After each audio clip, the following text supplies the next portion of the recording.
La ciudad de Guatemala nació del temblor y la huida. Como quien escapa del pasado, se alzó entre llanuras tras el derrumbe de Santiago de los Caballeros. En 1776 fue fundada no solo como capital, sino como promesa, orden, control y futuro. Sus calles rectas, sus plazas amplias, sus edificios de gobierno eran más que piedra. Eran el símbolo de una ciudad que soñaba con la estabilidad. Vivir en su centro era más que respirar poder. Era cultura y movimiento. Allí palpitaban las decisiones, el comercio y la esperanza de un país que buscaba rehacerse. No era una ciudad justa. Las jerarquías ya habían echado raíces, pero había un sentido de pertenencia, una ilusión compartida de que ese espacio era de todos. Hoy, ese corazón aún late, pero sus latidos se han vuelto ecos. El centro, alguna vez faro, ahora observa cómo otros núcleos crecen a su sombra. Sus promesas, tantas veces repetidas, parecen ahora susurradas, apenas sostenidas por la memoria. Esta es la historia de una ciudad que nació con ideales firmes y que ahora, frente al vértigo del crecimiento, se pregunta si aún le queda alma para sostenerlos. La ciudad de Guatemala, pues en realidad se rigió en las cartas de las Indias, que así se les llama el patrón que se regía por la ciudad española. Entonces viene de cómo estaba la ciudad española, que todo era alrededor de una plaza central, cuadras reticuladas, que para el momento funcionaba a la perfección, ¿verdad? Y en el caso de Guatemala, que se eligió el valle actual, que es el Valle de las Vacas, por la extensión, que en ese entonces no se pensó que fuera a crecer tanto, y la protección de los barrancos, ¿verdad? Para posibles invasiones. Conforme la ciudad fue creciendo, se pueden dar cuenta que empezó a moverse hacia el norte y ahí bordeó con barrancos, lo cual llevó que la ciudad se fuera yendo el crecimiento hacia el sur, hacia el centro cívico, después hacia la Reforma y después de la Reforma al Obelisco y a las Américas. Y obviamente pues la ciudad se expandió a los alrededores. Entonces a partir de eso nacen las avenidas y las calles sobre una retícula perfecta. Por eso la antigua Guatemala también es muy parecida, y todas las ciudades de Latinoamérica que fueron luego creadas por conquistas españolas responden a la misma grilla. A ciudades me refiero que fueron capitales de capitanías o virreinatos, como la Ciudad de México, Bogotá, Buenos Aires o en este caso La Plata.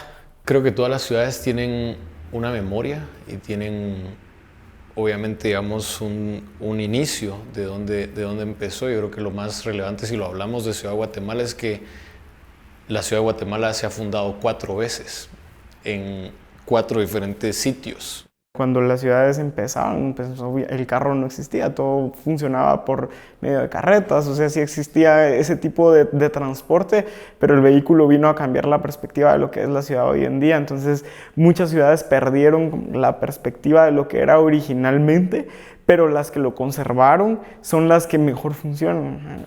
Pasa en Europa, por ejemplo, en Europa mantuvieron como que esas mismas grillas, y actualmente, a pesar de que el estilo de vida cambió totalmente, la forma de transportarse cambió, sigue funcionando. Cuando más personas llegan a vivir a la ciudad y hay un crecimiento demográfico, que es lo que estamos viendo aquí en Guatemala y en general en Latinoamérica, requieres más espacios para que esta gente habite en los cascos urbanizados. Entonces, debido a eso es que surge el desarrollo vertical, porque idealmente una ciudad debiera tratar de ser compacta, o sea, tratar de no crecer tanto a los bordes. ¿Por qué? Porque si creces a los bordes, tienes una necesidad de conectividad más grande.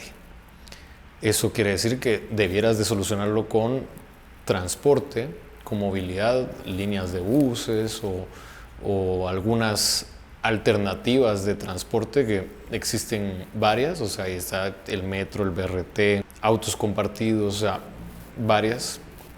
Cada ciudad utiliza la que mejor les funcione, según también su capacidad, su topografía, o sea, sus características, ¿no? Como tienes que resolver eso, La estrategia más prudente o lo más coherente es buscar que la ciudad sea compacta.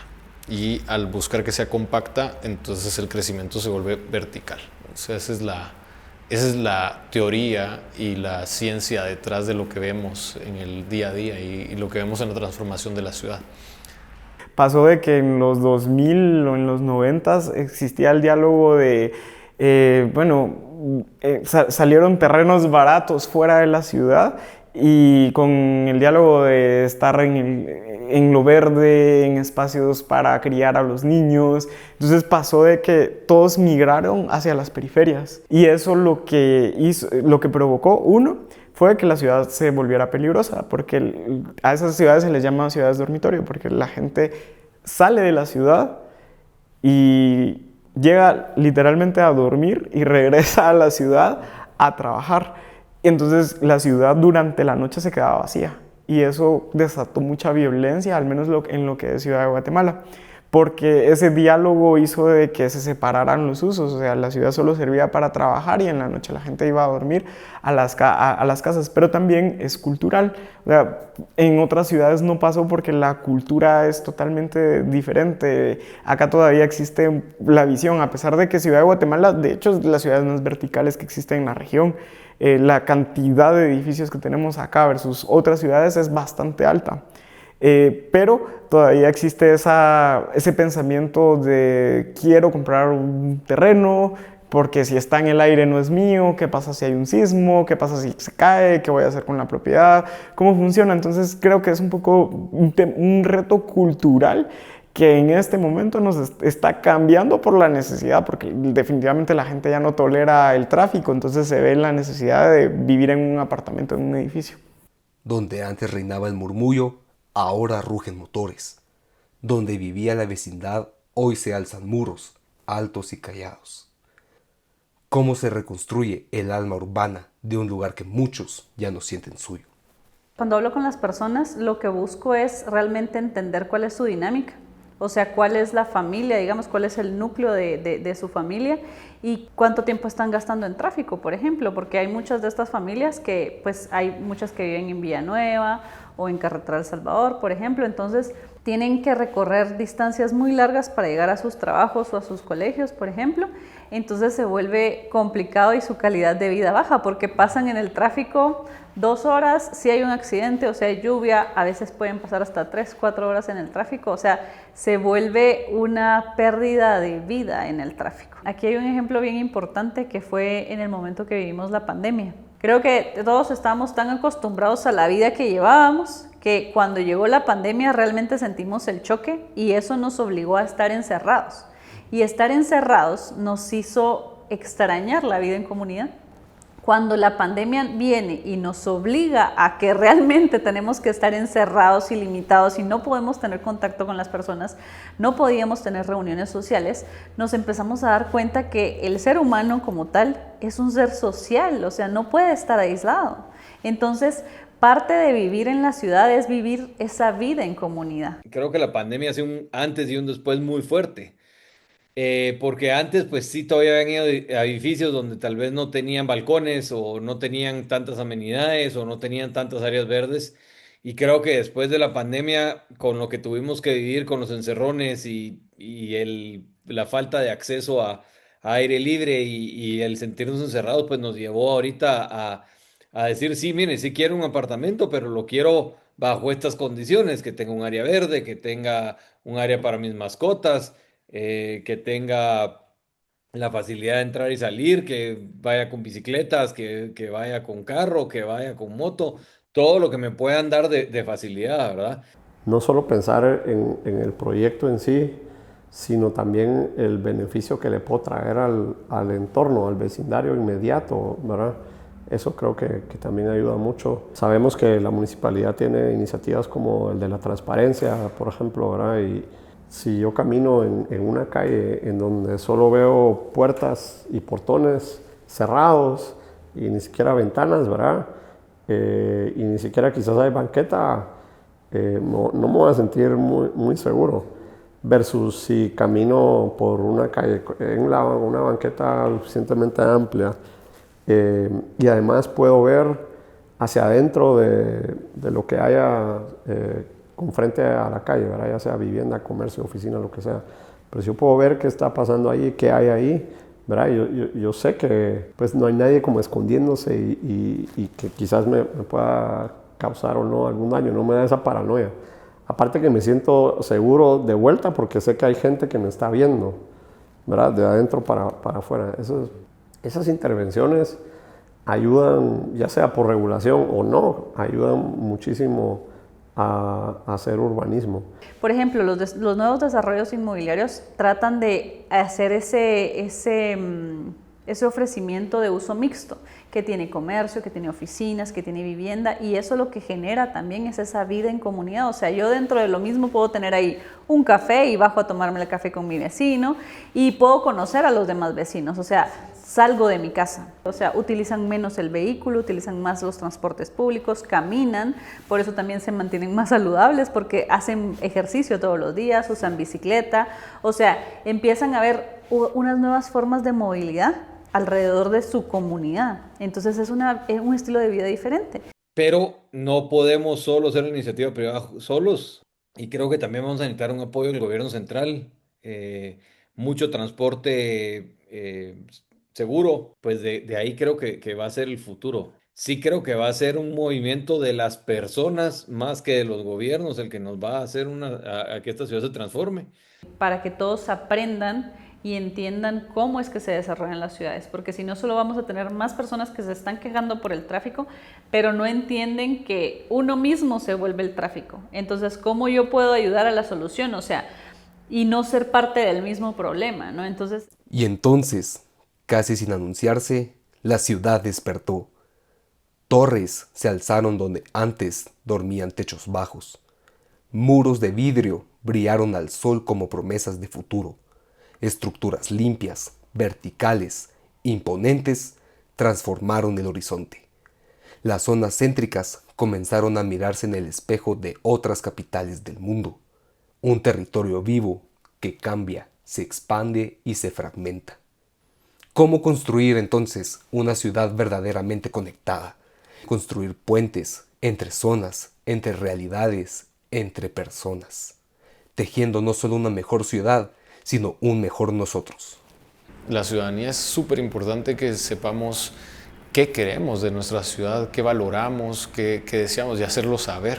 Porque si yo vivo en una ciudad donde necesito forzosamente depender de un automotor, ya sea una moto, un carro o incluso un bus que no es eficiente para poder participar en la economía, en la vida social, para poder hacer la vida, digamos, entonces no pertenezco a ese lugar, me siento como un extraño, como alguien de afuera que solo está tratando de sobrevivir la ciudad, pero no la está viviendo.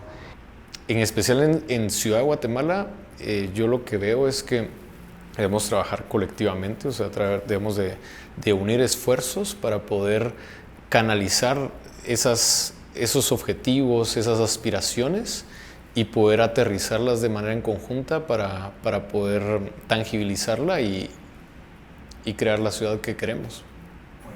Pero si lo ponemos en cada esquina, en cada rincón de nuestra ciudad, al carro como un rey y no como un invitado, terminamos dedicando espacios enormes que al final era espacio público, pero se está privatizando porque para poder utilizarlo como ciudadano necesito tener un carro privado. Y eso no puede seguir así. Eso genera segregación. Esa separación no ayuda al tejido social, impide la cohesión social y nos hace seres humanos cada vez más fríos y desconectados de los demás. Y con la ciudad, en realidad, yo la veo y es una ciudad bonita. Tiene espacios agradables, pero mucho del caos actual es la infraestructura y es porque también seguimos otras culturas que están sesgadas por el uso del vehículo y creo que también eso yo le lo diría que es porque nuestra cercanía a los Estados Unidos, en los Estados Unidos toda la gente se mueve en carro, pero las ciudades dan para hacerlo, las topografías dan para construir autopistas grandes, para construir carreteras anchas, nuestra topografía no da para eso, pero es la cultura que tenemos como ejemplo, mientras que en otras ciudades la gente se mueve en transporte público.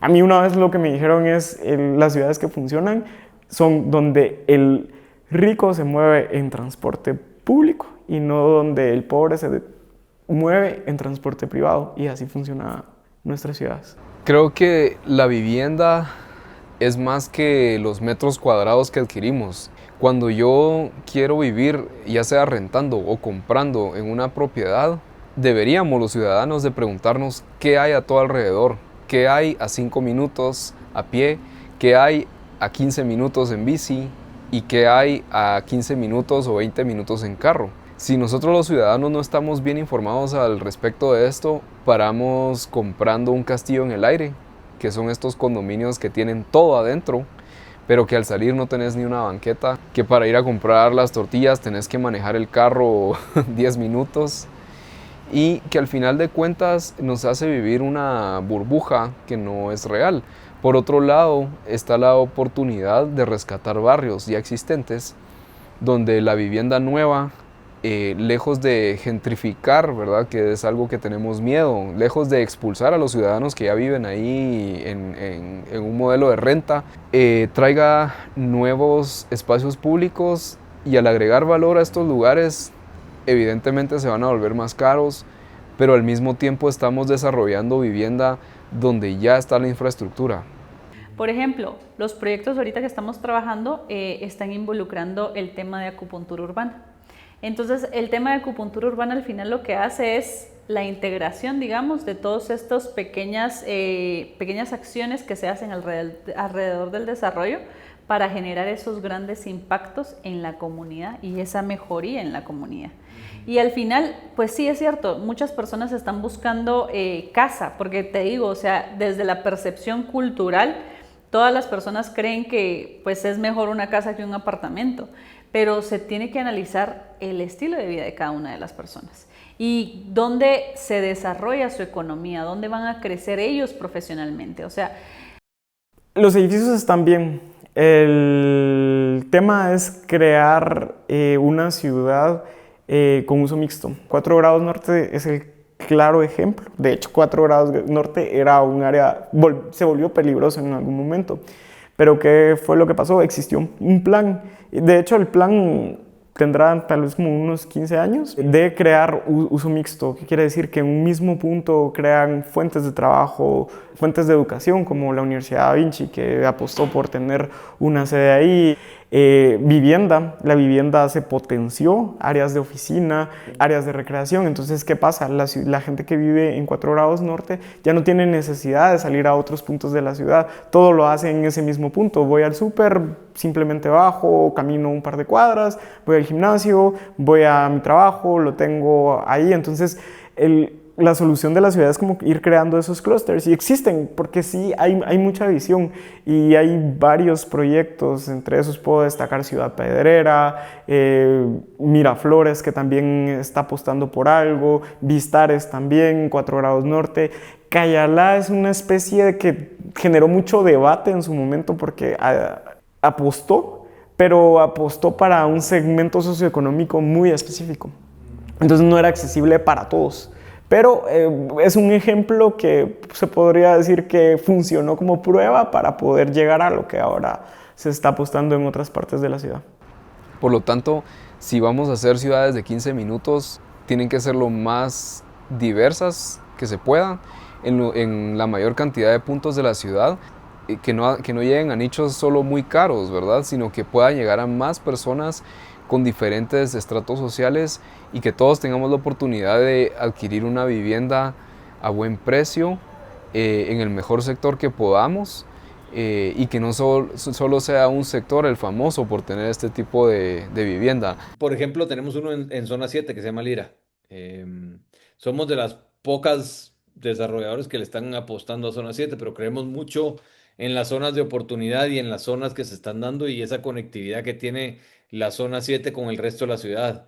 Y creemos que hay un muy buen potencial en zona 7, zona 11, yendo hacia el área del Naranjo, por ejemplo, donde se pueden desarrollar proyectos muy lindos, donde si invertimos bien y mejoramos la acupuntura urbana, vamos a lograr crear espacios diferentes, únicos, y que los van a hacer que las personas que viven estén orgullosos de vivir en el edificio donde están o en la zona como están. Y entonces creo que con los empujes que estamos dando en diferentes zonas, pues estamos desarrollando no solo que se mire bonito, sino que se desarrolle de una forma ordenada y segura para todas las personas que tengan ahí. Entonces ahorita lo que nosotros buscamos es integrarnos a esa historia y formar parte de esa comunidad, porque pues todas las personas que viven ahí, o sea, les gusta el área, o sea, les encanta pues el estilo de vida que tienen ahí, y nosotros queremos que el desarrollo que va a llegue a mejorar, a aumentar la plusvalía, a que realmente también mejore la calidad de vida de la zona. Cada torre que se alza, cada centro comercial que se inaugura, acelera el pulso económico de la ciudad. La arquitectura florece, la maquinaria no se detiene. Construcción, comercio, bienes raíces, todo bailan al ritmo del crecimiento. El consumo se dinamiza y el movimiento no cesa. La ciudad se expande y con ella las promesas. Creo que una de las soluciones es que las municipalidades puedan fomentar el tipo de vivienda que la gente necesita en varios puntos de la ciudad y que sea lo más accesible posible, pero que no se vuelvan solo núcleos muy exclusivos donde pocas personas pueden tener acceso a ellos. Sabe cómo colaborar para unir las estrategias de los instrumentos de planificación con la inversión del desarrollo inmobiliario y con mentes privilegiadas que puedan unir esos esfuerzos y poder llevarlos a la transformación de espacios en donde las personas puedan disfrutar de mejores barrios, mejores calles, mejores maneras de moverse. Porque hay puntos en la ciudad que están bien planificados. El centro está bien planificado y la calidad de vida de alguien que vive en el centro de la ciudad es mucho mejor que alguien que vive en las periferias. Entonces, sí creo que está comprobado, y lo que falta es, que nos acostumbremos a vivir bajo esas normas, y la otra es de que el resto de la ciudad empiece a tomar sus roles, y no, esta es la ciudad donde se desarrolla la industria, aquí se desarrollan las oficinas, aquí se desarrolla la vivienda, sino que al final del día es el uso mixto en toda la ciudad. Creo que tenemos una obligación los desarrolladores de hacer proyectos donde nosotros quisiéramos vivir. Eh, y eso para todos los mercados, no necesariamente quiere decir que solo los de $500,000 van a ser bonitos, no. Conceptualizamos los proyectos desde su inicio para que atiendan las necesidades de las personas en su forma de ser y en su forma de querer ser, y los atendemos de tal manera que sean únicos y sean especiales para cada persona que vaya a llegar ahí, independientemente de dónde están, porque creo que la situación actual nos está empujando a empezar a desarrollar.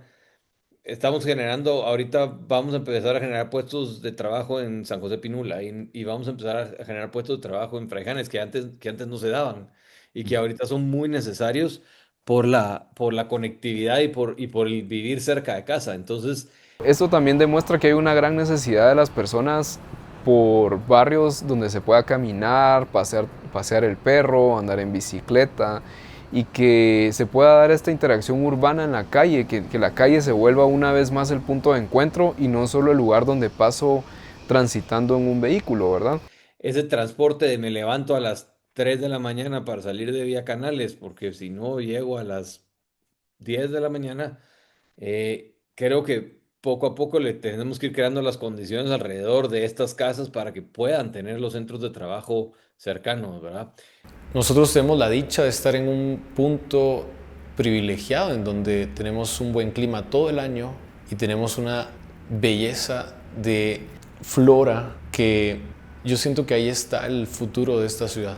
Es una ciudad que pone en valor esos atributos y que sabe cómo convivir con ellos.